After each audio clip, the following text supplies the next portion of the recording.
تو بہرحال اخلاص ایک ایسی چیز ہے کہ ہر دینی طالب علم اپنی نیت کو اور اپنے عمل کو اس کے سانچے کے اوپر ڈھال کر دیکھے، پرکھ کے دیکھے کہ وہ اس کا نیت کیسے خالص ہے اور اس کا عمل کیسا خالص ہے، خصوصاً علم دین۔ یہ جن شخصیت کی تصویر ابھی آپ کے سامنے، یہ اپنے اخلاص نیت و عمل کے لحاظ سے بہت ہی زیادہ مشہور ہے، اور حتیٰ کہ کبھی مجلس پڑھنے بھی اگر جاتے تھے تو وہ اس طرح سے مجلس کی نیت کر کے جاتے تھے جس طریقے سے نماز کی نیت کی جاتی ہے۔ کسی بھی طرح سے کوئی بھی دنیاوی کوئی خیال ان کے دل و دماغ میں آتا ہی نہیں، اپنے عمل کو اس حد تک خالص رکھتے تھے۔ اور یہ وہ ہیں کہ جو پاکستان کے مشہور عالم دین اور ذاکر علامہ طالب جوہری کے والد مصطفیٰ جوہر صاحب کے ہیں۔ ان کی شخصیت کا عام طور پر ہم پاکستان سے باہر کے علماء کا اکثر تذکرہ کرتے ہیں، لیکن اخلاص کے اعتبار سے، اپنی نیت کے اعتبار سے مولانا مصطفیٰ جوہر صاحب رحمہ اللہ، ان کی بھی بڑی خدمات ہیں۔ انشاءاللہ کبھی موقع ملا تو کچھ روشنی اس کے اوپر بھی ان کی سیرت بھی ڈالی جائے گی۔ غلام حسین عسکری صاحب تنظیم المکاتب کی بنیاد رکھی تھی، اس سے پہلے وہ اسی پیٹرن کے اوپر مجالس پڑھا کرتے تھے کہ جس طریقے سے عام ذاکرین پڑھتے ہیں، جس میں واہ واہ وغیرہ یہ سب کچھ اس کے اندر بہت وقت ہوتا ہے نا کہ اس قسم کی نقطہ آفرینیاں پیش کرنا کہ جس سے لوگ واہ واہ کرتے۔ اچانک سے انہوں نے اپنا پورے ٹرینڈ کو بدل دیا اور مکمل تبلیغی مجلس پڑھنے لگے، اور خود کہتے تھے کہ مجھے پتا تھا ان کی بھی کھڑکی توڑ جو ہے جسے کہا جاتا ہے نا، ایسا مجمع ہوا کرتا تھا، لیکن جب اخلاص پیدا ہوا اور معلوم تھا کہ اب جب سے میں نے یہ مجالس پڑھنی شروع کی اس انداز کی تبلیغی تو مجمع میرا بہت کم ہو جائے گا، لیکن پروردگار نے ایک ایسا کام ان سے لیا اور تنظیم المکاتب کی بنیاد رکھی، اور آج انڈیا اور پاکستان کے اندر ہزاروں مدرسے انہی کی کوششوں کے نتیجے میں جس وقت جہاں بھی کام کر رہے ہیں ان کی کوششوں کی وجہ سے اب تک کام کرتے رہے ہیں۔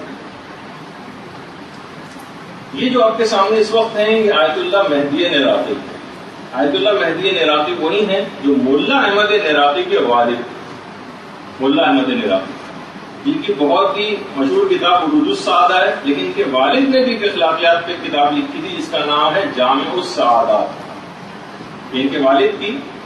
اخلاقیات کے اوپر، علم اخلاقیات کے اوپر ایک بہترین کتاب جو ہے شمار ہوتی ہے، اور تمام اخلاقیات کی کتابیں جو بعد میں لکھی گئیں اس میں ضرور کہیں نہ کہیں جامع السعادات سے کوئی نہ کوئی چیز لی جاتی ہے اور ریفرنسز میں اس کو کوٹ کیا جاتا ہے، ملا مہدی نراقی۔ اور ان کی کتاب جامع السعادات ایسی کتاب ہے کہ باقاعدہ بڑے بڑے علماء ان کی اس کتاب کا درس لیتے ہیں۔ انہوں نے جب یہ کتاب لکھی تھی جامع السعادات ملا مہدی نراقی نے، تو انہوں نے اپنی اس کتاب کو اپنے استاد سید مہدی بحر العلوم کو بھجوایا نجف۔ مہدی بحر العلوم اس وقت نجف میں، مہدی بحر العلوم کے پاس کتاب گئی، ذرا ظاہر ہے کہ کوئی انسان کوئی کتاب لکھتا ہے اپنے استاد کے پاس بھجواتا ہے، کسی رسپانس کا انتظار کرتا ہے، کوئی رسپانس ہی نہیں آیا وہاں سے۔ پھر یہ خود نجف گئے، ایک دفعہ زیارات کے سفر میں ملا یہ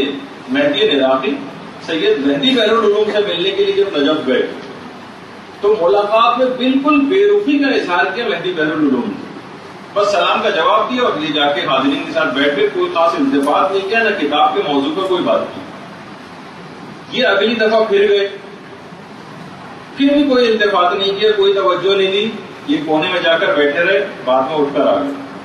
تیسری دفعہ گئے، جب چوتھی دفعہ گئے تو اس کے بعد سید مہدی بحر العلوم نے کھڑے ہو کر استقبال کیا اور غیر معمولی استقبال کیا،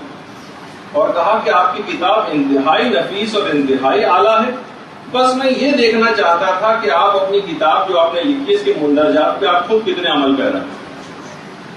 ورنہ آدمی ہوتا ہے نا بعض اوقات کہ آپ وہ سوچتے ہیں بدگمانی اپنے استاد کے لیے آتی ہے، اس کے دل میں دیکھیے میں نے ایک چیز ان کو دی، انہوں نے کوئی لفٹ ہی نہیں کرائی، اپنے علاوہ میں ہو سکتا ہے یہ اپنے کسی کو آگے سمجھتے ہی نہیں ہیں، کسی کے کام کو اپریشیٹ کرنا، تعریف کرنا یہ ان کے اس کے اندر شامل ہی نہیں۔ ایسا جو ہے ان کے اخلاص کو چیک کرنے کے لیے اساتذہ کرام اس طرح سے کیا کرتے ہیں۔ اور دیکھیے اخلاص کے ساتھ جب بھی کبھی کوئی موعظہ کیا جائے گا، کوئی نصیحت کی جائے گی، کوئی مجلس پڑھی جائے گی، جیسے کہ آپ میں سے اکثر خواتین نے مجالس پڑھ کے بھی فارغ ہوئی ہیں، جو بھی اخلاص کے ساتھ موعظہ کیا جائے گا وہ دل میں اتر جائے گا۔ پیغمبر اسلام اپنی مرتبہ صلی اللہ علیہ وسلم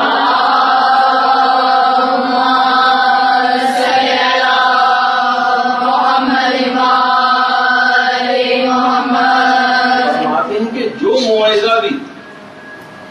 موعظہ بھی یا جو نصیحت بھی دل سے کی جاتی ہے وہ دل میں جا گھستی ہے، اور جو فقط زبان سے کی جاتی ہے وہ صرف کان کی حد تک رہ جاتی ہے۔ جو بہرحال یہ جو غیر مخلص یا بے عمل قسم کی نصیحت کرنے والے یا بے عمل قسم کی مجالس پڑھنے والی خواتین،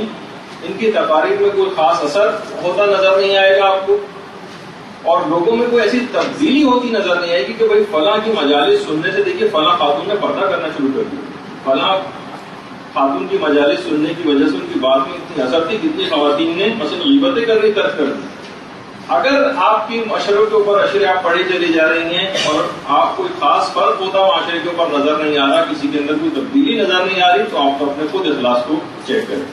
کیونکہ جو فقط زبان سے بات کی جاتی ہے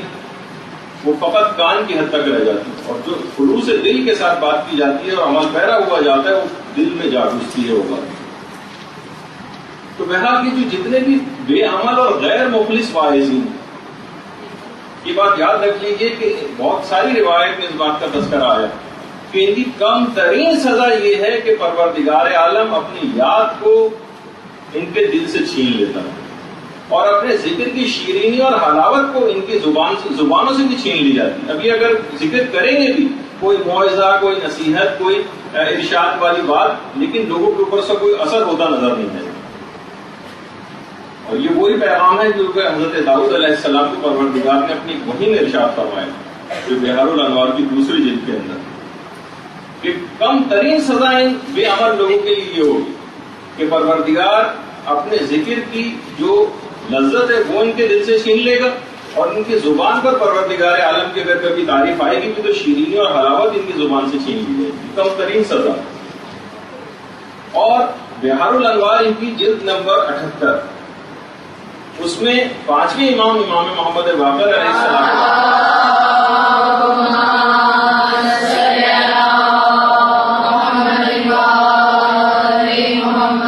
فرماتے ہیں کہ من عمل بما علم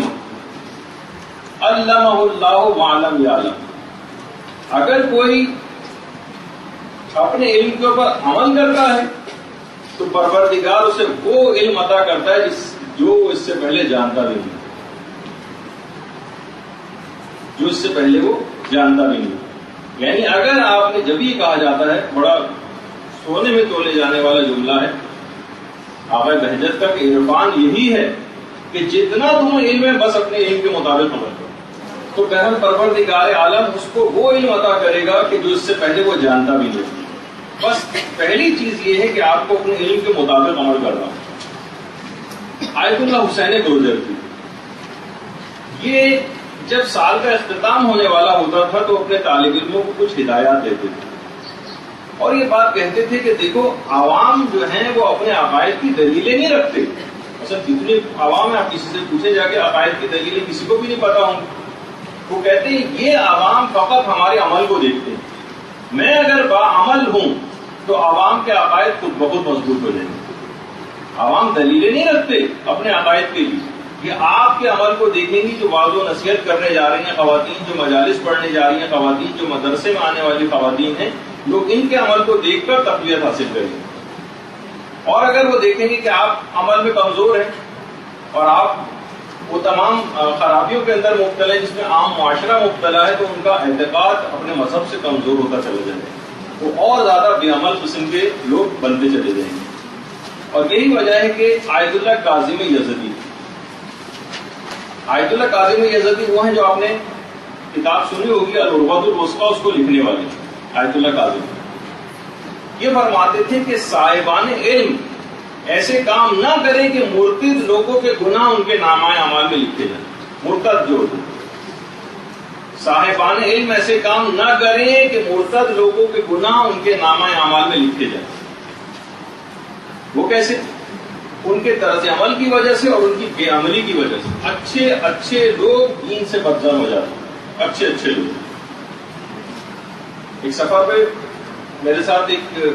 مقدس سفر حج پہ ایک صاحب تھے جو کہ پنجاب سے تعلق رکھتے تھے. انہوں نے بتایا کہ کراچی سے ایک بہت ہی مشہور ذاکر ہمارے پاس یہاں پر آئے ہیں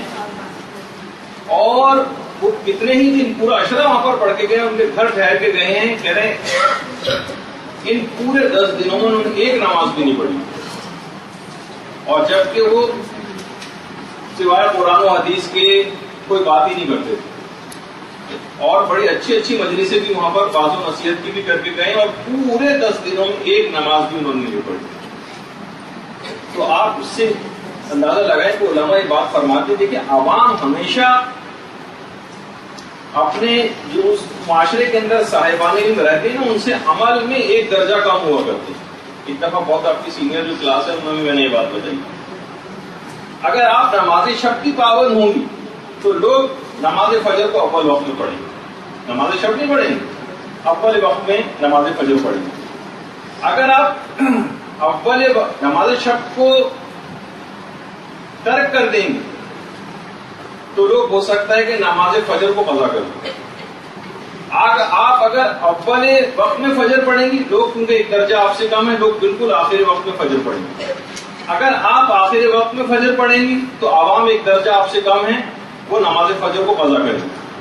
اگر آپ نماز فجر کو اکثر قضا کریں گے, لوگ تارک الصلاۃ ہو جائیں گے, 5 وقت کی نماز نہیں پڑھیں گے. یہ بات یاد رکھ لیجیے کہ جتنا آپ اپنے عمل کے اندر بہتری لاتی جائیں گی اتنا عوام کے اندر تبدیلی نظر آئے گی. جو ملتا ہے بے عمل قسم کے جو واعظین, ایک دفعہ کسی جگہ زلزلہ آیا, ابھی آپ نے دیکھا کہ کچھ عرصے پہلے ہائٹی میں جو زلزلہ آیا, وہ تو خیر امریکیوں نے خود وہ زلزلہ لے کر آئے تھے, اور باقاعدہ شاک ویوز کس طرح سے انہوں نے وہاں پر ڈیولپ کی تھی. بہت سے لوگ تو زلزلے خدائی طرف سے نہیں بلکہ وہ فالٹ لائنس میں خود جو ہے شاک ویوز داخل کرتے ہیں, اس کو باقاعدہ ڈائریکشن بھی دیتے ہیں کس جگہ. اور کہا جاتا ہے کہ کافی سالوں پہلے جو ایران کے اندر زلزلہ آیا تھا یہ بھی امریکہ نے ہی پیدا کیا, اور ابھی 2 لاکھ تو ہائٹی کے اندر ہی جو ہے وہ ہلاک ہوئے ہیں لوگ. اور اس کے بعد کل والا جو زلزلہ آیا اس کے متعلق ابھی تک پتا نہیں چل سکا کہ کیا. تو بہرحال ایک صاحب تھے, کسی جگہ زلزلہ آیا اور بہت زیادہ افلاس اور دھوپ اور سب چیزیں وہاں پر پھیل گئی. انہوں نے جا کے مسجد کے اندر بہت زبردست قسم کی تقریر کی اور کہا کہ یہ ثواب ہے, یہ ثواب ہے, یہ ثواب ہے لوگوں کی مدد کرنے کا. ان کی بیوی بھی اس مجمع کے اندر بیٹھی ہوئی تھی, خواتین کے سیکشن. گھر آئی اور اس نے زیادہ تر چیزیں جو ہیں گھر کی صدقہ کر دی. یہ صاحب جب گھر آئے پوچھا لاؤ کھانا لاؤ, اس نے کہا وہ تو سارا میں نے, آپ نے خود ہی تو تقریر میں فرمایا تھا, وہ تو سارا میں نے صدقہ کر دیا. کہے بدبخت وہ تو دوسرے لوگوں کے لیے میں نے نصیحت بیان کی تھی, تم اپنے گھر کے لیے تھوڑی کی تھی. تو بعض اوقات یہ صورتحال ہو جاتی ہے دیکھیے کہ آپ کو خود پہلے عمل پیرا ہونا پڑے گا ان تمام چیزوں کے اوپر, پھر اس کے بعد بات جو ہے وہ آگے بڑھے گی. اگر آپ جھوٹ کو اپنی تقریر کے اندر اس کی مذمت بیان کر رہی ہیں تو پہلے آپ کو جھوٹ کو خود ترک کرنا پڑے گا. اگر آپ گناہوں سے بچنے کی کوئی ترغیب بیان کرنی ہے تو ان گناہوں سے پہلے اپنے آپ کو خود آپ کو بچانا پڑے گا. غیبت سے بچنے کی کوئی آپ بتا رہی ہیں کوئی ترکیب, تو پہلے آپ کو خود اس کے اوپر عامل ہونا پڑے گا, پھر کہیں جا کے اس کے اندر کوئی بہتری آپ کو جو ہے وہ